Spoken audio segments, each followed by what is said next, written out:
Okay, hello everyone. I just wanted to contribute a little bit to the do-it-yourself Porsche Boxster community.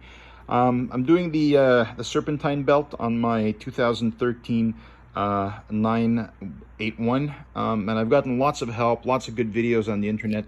A couple of things I didn't really get to see from the videos and the online posts that I saw were a couple of things I wanted to highlight.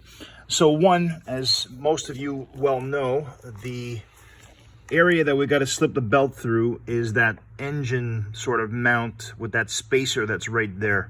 So everybody talks about the bolt and that spacer that we have to be extra careful with. If not, it might fall into the recesses of the engine down there, and it's a pain in the ass to get out. But what I haven't seen is what that actually spacer looks like, so that you know, right? This is the spacer right there that fits in between that bolt and that that engine mount, right?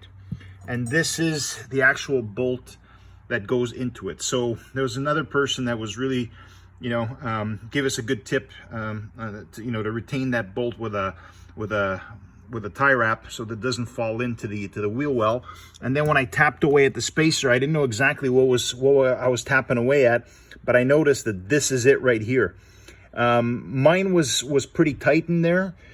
So, when I tapped it, it didn't move all that much. And then when I loosened it a bit, I was able to remove it with my hand. But if somebody doesn't know exactly what they're going to hit, they'll probably tap it a little harder than they need to, and it might fall directly in. So I hope this helps a little bit. And the other tip, if anything, right, I've seen a lot of people do this tensioner with lots of different tools and stuff, and I went out and I bought myself a 30mm wrench specifically for this job. So if you figure, I don't know how much this job costs at Porsche, right? It must cost a fair amount of money to do, but the money you save spending $16 on a wrench like this, is really a pretty good investment. So I hope this helps some people along the way. Thanks.